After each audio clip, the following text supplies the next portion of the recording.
Welcome to the latest edition of our AT Kearney Procurement and Analytics Solutions The Wave of the Future podcast series. I'm Helen Clegg, and I'm joined today by Ira Gaberman and Robyn Wright. Today's podcast topic is the role of CPOs in times of change. Before we get started, a little background on our speakers. Ira is a partner with AT Kearney and is based out of London. Ira currently heads up the Leadership and Change team within the Organisation and Transformation practice. Robyn is a principal at AT Kearney and is also based out of London. Within the procurement and supply chain arena, Robyn specialises in global operating model design, leadership development and transformation programs for large corporations. Robyn and Ira, welcome to the podcast. The world is changing extremely fast, and it is true that today the only constant is change. To frame our discussion on the role of CPOs in these changing times, what strategies are organisations employing to navigate this sea change? Ira, what are your thoughts? Well, I guess what I would say is that first, there's many organizations that actually struggle with the same question. And plenty of examples of organizations that have failed significantly in the face of change. One, to identify and understand it, and certainly understand the magnitude and the potential impact on their business.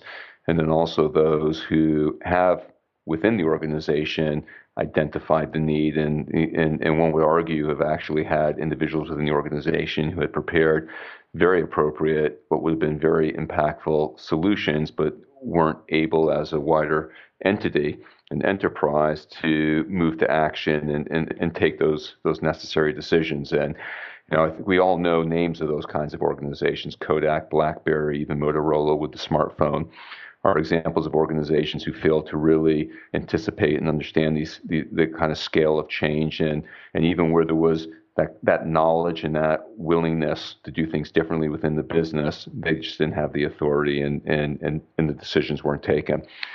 But there are organizations who have obviously addressed change really well, organizations who are very adaptive. And one only needs to look into the U.S. and look at things like the S&P, the highest cap companies, and you can see that over the course of the last 60, 70, 80 years, there's only a small handful who have managed to actually stay in that list, which is a testament to a very small number of organizations who have constantly redefined and adapted themselves to really dramatically changing markets over those decades. And there's no one real strategy that all organizations should undertake in the face of market changes. So what good organizations, though, are doing is that they're investing in their foresighting ability. So this is their ability to really have kind of deep tentacles out in the market, both across their own internal enterprise and well beyond, to pick up the small ripples and understand what those could mean and what the implications are for the organization, and then build the agility to surface that kind of early warning and insights so that the people with the authority can take the right decisions. So this is around moving to action. And this is having structures and decision authorities, close enough to where the information is actually captured, so you don't have to go through multiple layers and get the delay of ultimately not moving. So that's not really a strategy. That's more kind of at a quite micro level, but really well-performing organizations are doing those three things very well, which is around good foresighting, the ability to take decisions and move to action quickly. And I think those are the things that you see organizations doing in the face of change. Robyn, how does this translate through into the procurement function?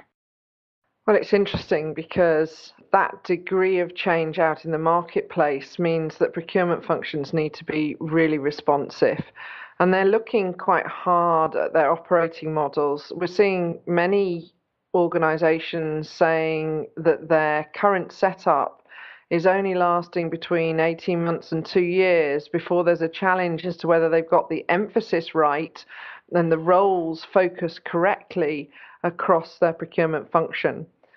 They are advancing responsiveness both to the supply and to the business change by increasing supplier and business connectivity. And sometimes that's even with discrete roles being created with dedicated supplier relationship management leads, people who look at only the suppliers who are established. They're not doing any sourcing. They're just managing post-award contracts and big supplier relationships. or business relationship managers who are focused on the interconnectivity between the service procurement gives and the functions it serves, and indeed to the business as a whole, and make sure that procurement can be responsive. Procurement is understanding better the need to listen, to take soundings and report on customer views, and to adjust based on the sort of balanced scorecards that it's hearing. But it needs to be responsive also to supply market change, and that's available sort of instantaneously. It makes the world sort of smaller, and the supplies coming in and the problems in supply are highlighted faster. It doesn't really make the fixes faster. You've still got to have the strategic emphasis to be able to respond when you hear about these things. So, Ira, what key skills do successful CPOs need to lead their organizations in these times of change? So when we talk about leadership, and this isn't unique to CPOs, I think we would argue that there's a certain sort of skill set and mindset that really all senior leaders in businesses need to have.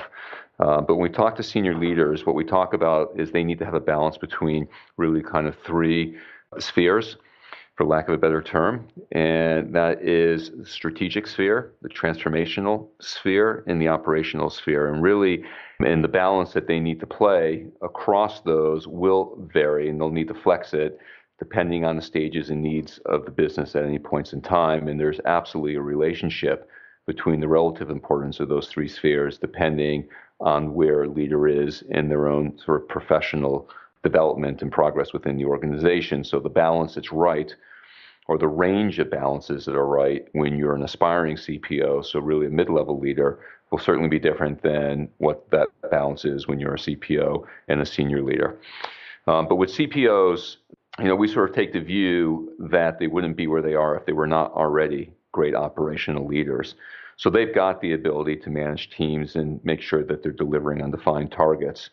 And we treat as a given all the kind of core procurement knowledge and expertise. But really the difference and kind of the differentiator, if you will, between really high-performing CPOs and really the rest is that high-performing CPOs are also very strategic in mindset, so that they are really, I would say, sincerely interested and able to anticipate and spot the kind of market changes that we talked about earlier and frame them in terms that are relevant for the wider business.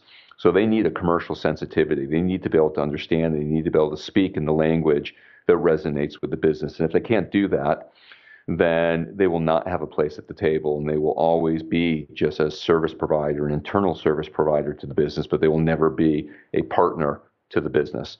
And similarly, they need to be very transformationally oriented. This really requires a kind of curiosity and interconnectedness ability, which is around how do you really build out a really wide and deep network of individuals and organizations within and outside the business that basically help provide you with information and knowledge and soundings so that your recommendations are really evidence-based and you have deep confidence in them, but also a wider network that helps you position the role of procurement, your own role within the business, and your ability to influence that. And as I said earlier, these are really the same kind of mindset and skill set that really all senior leaders need to have. Robyn, Ira just talked about the transformational, strategic, and operational skills that leaders, including CPOs, need in times of change. What, in your view, are the key soft skills that leaders need? I think Ira touched on having to be an influencer more than a doer. So if you think there is more change ahead, you have to get folk to adopt risk management actions, to look at defensive and aggressive strategies, and to adapt more quickly to the actions that they're going to be doing in the procurement department through the processes that you've laid down and the tracks that they have to do to deliver the service that is core to procurement. But you've actually got to change the balance of people's focus. And funnily enough, you actually have to carve out time and focus for yourself on the strategic planning that Ira mentioned, and away from that operational activity to do that change, it's a choice that you make about how you spend your time. And there are more choices for a CPO. You can leave operational problems to your top team. And the best CPOs don't do everything. They don't manage all the information. They don't juggle every supplier interaction and core supplier needs as they put their time into showing true leadership by having some clarity of direction and focus, and then put their efforts into what's going to matter for the future, and also put their persuasive passion into making sure people put their time against those future-oriented actions, against risk management, against the more hard-to-define things. That's what the leaders are doing. And that's tough, because that's individual choices. It's about sitting down, and today it's easier to action the thing that's come up today, not to action the thing that's going to hit in 3, 5, 9 months' time. Ira, I want to talk about the workshop on personal leadership qualities you ran at the Chartered Institute of Procurement and Supplies event called Fellows of the Future. For listeners who are not familiar with CIPS, it is a global organisation run out of the UK with the highest level of membership being a fellow. Ira, when you asked participants to indicate the 2 most important responsibilities of a leader, what were your findings, and did the results surprise you? So the results were not surprising. I'd say they were quite aligned with our experience that we've had with other organizations and leaders, both in procurement and leaders we've worked with from other functions, both corporate and operational functions. And what we see, and it's pretty consistent, I mean, you're going to hear some pretty common threads between the comments that Robyn and I are making in response to your questions. So what we see is that aspiring leaders, people who are really in middle leadership roles, are very focused on the operational sphere. So, that one of the 3 spheres that I mentioned earlier. So they're leading teams. They're very focused on achieving and demonstrating the achievement of defined, quite tangible targets. And they want to lead, and they want to be seen as leading these teams to action. And for them, that's how they really define and see the priorities of those roles. And that's very different than people who are in senior leadership roles, because their priorities are different. The number one priority by far, and I don't have the statistic in front of me, but it was significantly higher than all the other dimensions. So the number one priority for fellows who are more senior within their organizations is to future-proof the function. And that's the language we used against that component.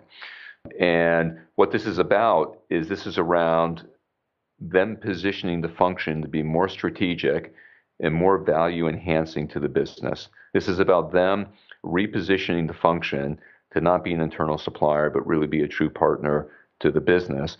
And this is also them understanding that procurement can deliver value in multiple ways, well beyond the kind of traditional ways that most people associate procurement with. And I can touch on that separately. And related to that, so really their second priority, and I would say a second by a distance, but still far more than all the other components. So their second priority was really understanding that their success, personal success, and the success of the function was really partially dependent on their ability to develop strong and quite broad networks across the business, where they're able to demonstrate the value that procurement can bring more broadly, but also that they are part of a conversation. They're at the table when the business is talking about the issues that are critical and relevant to them and of greatest concern. So one, they're there on a timely nature. They're always recalibrating for themselves what is most critical at different points in time, and how can procurement as a function continue to serve given those different challenges as they emerge. And interestingly, not only did we talk about this with CIPS and the participants, but you may know that we run a regular assessment called the Assessment of Excellence in Procurement, the AEP survey, which is really a global exercise to identify the different performance levels of procurement organizations across public and commercial sectors, across all industries and geographies. And we have well over 1,000 data points within that database. And we just completed the most recent round this past year. And in that round, I think we had about 400 different organizations participating. And what that really showed is it showed that the highest performing procurement organizations were significantly more aligned in terms of the procurement strategy and the procurement plan with the business strategy and the business plan.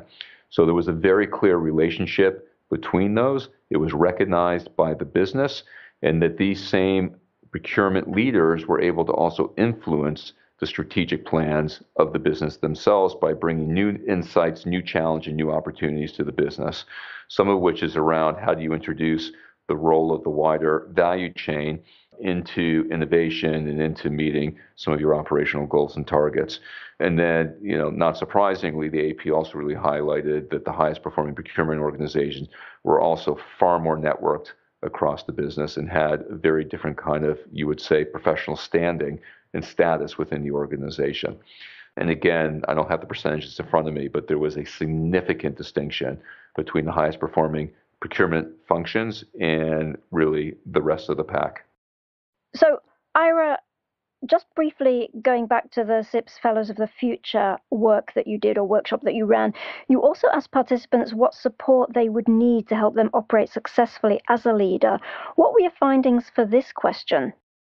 Yeah, so the findings were slightly different, but directly related to the other findings that we just spoke about. The Fellows of the Future, the aspiring fellows, what they're really looking for is they're looking for increased responsibility. They're looking for an opportunity to continue to test and challenge their own skill set, hone their capabilities.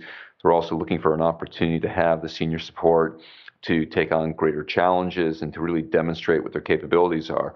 So this is very much still focused around the operational sphere. It's still very much focused on them continue to hone their craft and continue to demonstrate and build their internal brand. And that's really what kind of support they're looking for. So they're looking for opportunities and they're looking for support. The current fellows, so those who are more senior in their organizations, obviously have that already, and there's a degree of confidence that comes with that. What they're really looking for is they're looking for access. And it's not access to opportunity, it's access to the conversations, it's access to being part of the decision-making group. So this is around how do they really continue to extend their network further and further within the business. But what they're also looking for, and this is also critical for them to be able to deliver value, is they're looking for an organization that's open to challenge, and they're looking for an organization that has a culture of collaboration. So, these are things that they can influence. These are things that they cannot directly create and directly control. They're important, but they're just one important player amongst many within these large complex enterprises. And these are the kinds of things that they're saying they need to help operate successfully as leaders. Robyn and Ira, as we've been talking about leaders and leadership development in this podcast, I'd like to ask you what was the single most important action you took in your career when you look back on it from where you are now? Briefly, I think for me it's listening to feedback and working on some root causes on why I do what I do, act like I do, and deliver what I do. So my focus and my career trajectory has always been influenced well when I've listened hard to what others are telling me. And do you know what? It's easier to listen when you're talking to someone whom you respect and who's part of what I would call your sponsorship network. Having sponsors and having people who rely on you and whom you rely on to be advocating you is really critical. And you gain that relationship when you listen. So definitely, I would say turning my radar on and listening hard. So I think I'll answer the question slightly differently because I'm not sure I can focus on a single action, if you will. But what I will say is I think one of the most important sort of attributes or kind of commitments that I've made that has helped me tremendously in my career is that and I say this with absolute sincerity, is that I am deeply interested in every person I meet and every person I work with. And that I try, and I feel I'm open to learning from every single interaction. And that could be from somebody who is a peer. It can be from somebody who's senior, but it can equally, and sometimes far more, be from people who are junior. And I think that that's really allowed me to help understand the kind of human dynamic that sits behind mobilization and getting teams to take decisions and take actions that sometimes feel personally uncomfortable, but are the right things to do for the business and for the customer. And, I would never advocate doing something that was really to the great disadvantage of any individual. But this is around really helping to move teams to something that's a big and broader goal than just personal goals and objectives. And I think a lot of that comes from really just being sincerely interested, being truly open, and really learning from all interactions. And related to that, I would say, is being willing to take chances. Life is boring, or life could be boring. I don't feel my life is, but life could become boring. And there is, it's fun to, frankly, always have new challenges. I think that's also what allows us in teams and organizations to achieve breakthrough. It's to not always just take things that are safe and straight, but be willing to be agile, flex, and take some chances. And so I think those are probably the things that have, I've looked back on that kind of been quite important for me and how I navigate my own career and how I try to bring impact with my colleagues and with my clients. As we come to the end of this podcast, what do you both think are the main challenges for future CPOs? Challenges for future CPOs. So I think one of the biggest challenges for future CPOs is that, we started a conversation talking about the fact that market dynamics are changing at a rate that is faster than has been in the past, and the businesses need to be very flexible and very agile to respond to that. And what organizations need to do is really to be more networked, to be more connected, to take intelligence from all sources, to be able to take risk and to take chances. And I think as a result of that, the perception of how value gets generated is changing. So value now is increasingly seen to be coming from these kind of collective breakthroughs, the power of the collective. And there's lots of terms out there around connected intelligence. We can talk about that on a different podcast because I think that's a really critical and increasingly important organizational capability. But for CPOs, part of the challenge is this is a new way of operating. It's kind of a new way of operating for most organizations. It's certainly a new way of operating for most leaders and absolutely for CPOs as well. And they need to embrace it, and they need to help navigate it, and they need to create a role within that. And I would also say, which maybe is a little bit more unique for CPOs and other leaders, is they have a kind of a secondary challenge associated with this, or partially as a result of this, which is the way the procurement organizations are seen to deliver value is of a completely contrary nature. And there is a risk, and I can't say that it's there at the moment, but there is a risk that that value will increasingly be seen to be less critical. All right. And what that is that the way procurement is traditionally seen to add value is through things like standardization, rationalization, compliance, things of that nature that are inherently at odds with networks agility, flexibility, connectedness, and things of that nature. Now, I truly believe that procurement drives value in both realms. Because if you think of the role procurement can play along the entire value chain and creating those networks within the supply base to bring real innovation and speed to their organizations, you can see that they have an important role to play there. But the perception of value around procurement, I truly believe, is more focused on a quite narrow and quite traditional view. And I think for CPOs, I think they need to help shift that perception. And I think that's one of the things that CPOs will increasingly need to do and be doing. So I just wanted to say about the key challenges for the future CPO that you actually need to build on that point Ira was making that says there's a strategic networking activity. And then there's this perception that procurement does compliance and process management and is about governing strict rules, and it's a red tape organization. Now, actually, for the CPOs, they need to do quite a lot of work within their own organization still to differentiate between the different sections of the procurement offer to the business. One section is a strategic value service that they give. It's about delivering sourcing value, connectivity to suppliers, risk management, and driving suppliers to a better cost base. That's a very strategic positioning for the organization, and it requires senior people doing differentiated tasks. But there is another element to procurement, and often it's too blended in single tasks and single roles, which is this customer service provision, which keeps the wheels on the road. It's making sure that purchase to pay flows. It's making sure that buying channels are obvious to users. It's making sure that supply networks are working, delivering on time, and that you have some form of supplier performance relationship going on through the contract terms of your suppliers. So there's an operational duty of procurement, and that customer service element needs to be in the mix, but it's a different mix from the value piece. And actually, if you can differentiate well, you can hit on what Ira was talking about, which is this connectivity piece, which needs to happen in that strategic team.